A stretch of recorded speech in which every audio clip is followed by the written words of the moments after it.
In every family with a toxic parent or a narcissistic parent, there is a scapegoat, there's a peacemaker, and there's the golden child. Scapegoat is who everything is blamed on. That is the person who is assigned that the whole family's problems is on that person. Oftentimes that person is just pointing out what's not right, kind of pointing out the toxic behavior, and immediately they're like, well, it's your fault, you pointed it out. Picture it like somebody took a shit in the room, or maybe a couple of people did, and the scapegoat walks in and it's like, oh my God, what's that smell? Oh my God, what is that thing? And then everybody blames the scapegoat because they just pointed it out. Then you have the golden child, the one that could do no wrong. That child usually could be the youngest. They can be making the worst decisions, but it doesn't matter because facts go out the window with the golden child. The toxic or narcissistic parent will see that child as my favorite, the best one.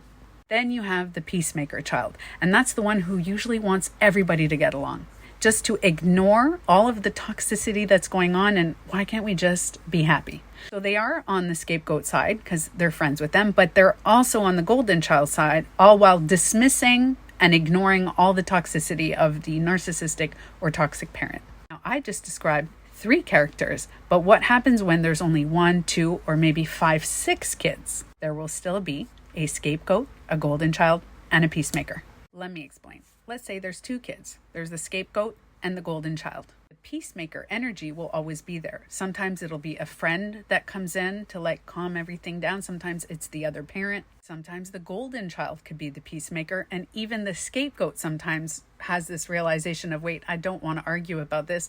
Let's everybody just calm down. Now, let's say there's only 1 kid with a toxic parent or narcissistic parent. They can jump from being the golden child in public and the scapegoat in private.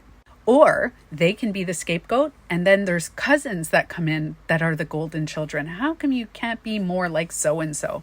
Now, if there's multiple kids, oftentimes you'll find 1 golden child, 1 scapegoat, and multiple peacemakers. Now, what I described is not in every single family because healthy families do not have this dynamic.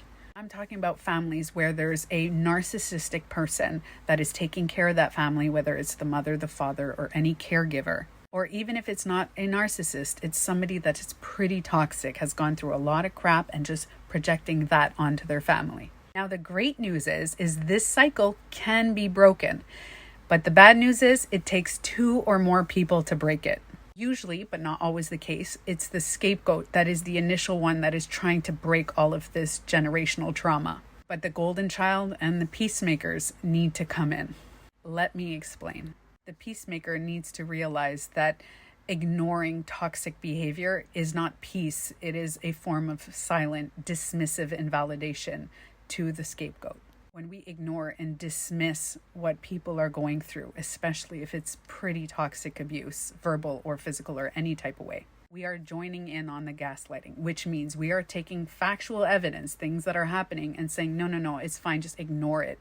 And that really becomes a form of covert abuse. So the peacemaker needs to learn how to be uncomfortable when somebody brings something up.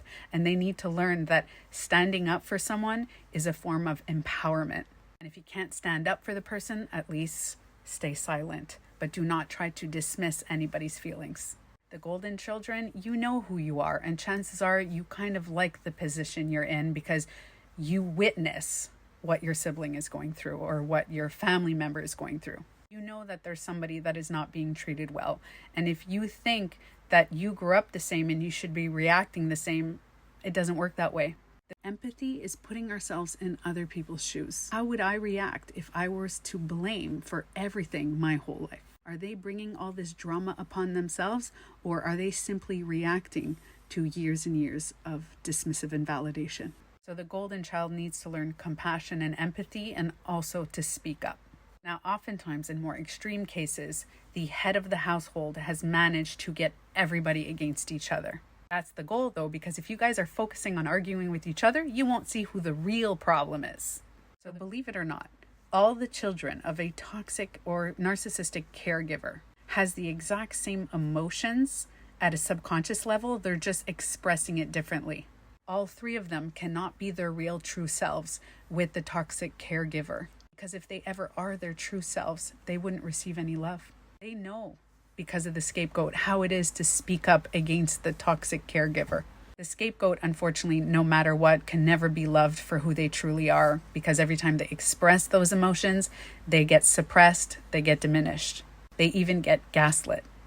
The golden child, the peacemaker, and the scapegoat all need to deal with their internal deep fears. The scapegoat needs to learn about self-regulation and how to control what comes out of their mouth. Because they were so dismissed and invalidated, they feel they need to say everything all the time. They need to be heard. So they need to learn how to hear themselves, how to validate themselves, and how to love themselves.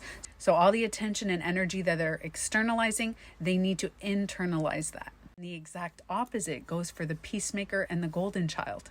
They need to externalize all the things that they've been internalizing, because they matter, their feelings matter, and their voice matters. Now, I'm warning you, there are two main directions this can go into. Now, there's a variation of them, but these are the two main areas that this can shift into when you start the healing. Again, not just one person, it has to be two or more. The caregiver will be forced to look in the mirror and face themselves, because everybody together is collectively owning their shit. When they look in the mirror, they can either become a super victim, becoming poor me, oh my God, nobody loves me, and go into total self-sabotaging chaos. Or they can look in the mirror and say, wow, this is me, and there's something that I can do about it.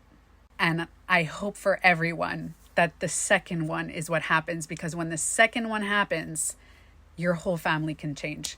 And I'm speaking out of experience. When one person is able to look in the mirror and realize that maybe I have created this, and then all the other parties say, well, wait a minute, I played a part. Wait a minute, I also played a part. When everybody starts owning their shit, a huge transformation happens in the family. Everybody is now owning and taking responsibility for how they feel and how they respond. The amount of healing and love and validation that can happen as a result of self-reflection, self-awareness, and healing is incredible. The scapegoat becomes more calm, more reflective, less reactive. The golden child realizes that their voice matters and what they say means something. So they learn how to express themselves, and then they are backed up by the scapegoat. So they feel more empowered. They feel like they matter. Their true selves can be seen. The peacemaker learns to deal with the uncomfortable feelings when peace is disrupted. Realizes that ignoring other people's feelings probably means that they're ignoring something in themselves. And people pleasing can cause a lot more harm than good. They also learn to be vulnerable with themselves and speak up and find their voice. And the toxic or narcissistic person realizes that they have a lot of work to do, but it's possible to heal, because it is never about being perfect. It's just about being aware. Now, if we go onto the unfortunate result that everybody gets together and says, wait a minute, whether they are siblings or distant family members or whoever is the scapegoat, the golden child, the peacemaker, if people gather together and realize where the real problem is coming from, the poison, where is the source of the poison in the family, that family member tries to gaslight and takes zero accountability, then there are consequences that come with that. And you have to realize that the consequences could be loving them at a distance. There's a final point that I want to make that is so important and people don't realize. Now, if you stuck around for this whole thing, there is a very important point that I want to make.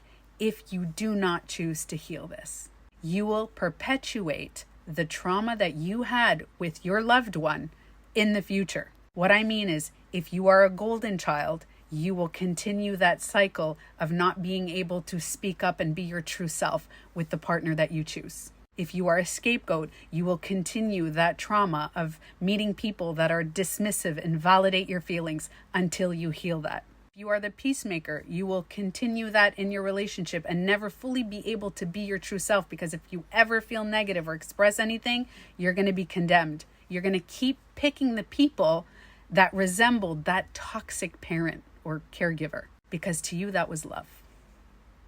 Whoever loved you and cared for you, you somehow in the trauma self, living in all that pain, thought that was love, and you will keep repeating that until you break the pattern. So the way you grew up, with the people you grew up with, in the environment that you grew up in, could determine how you react to certain things, but it should never be an excuse. So you get to choose every day, at every moment. Do you want to stay stuck in the pattern and blame everyone else for how you feel? Or you want to grow, learn, evolve, and become the best version of you and have super healthy relationships? You get to choose every day, every moment.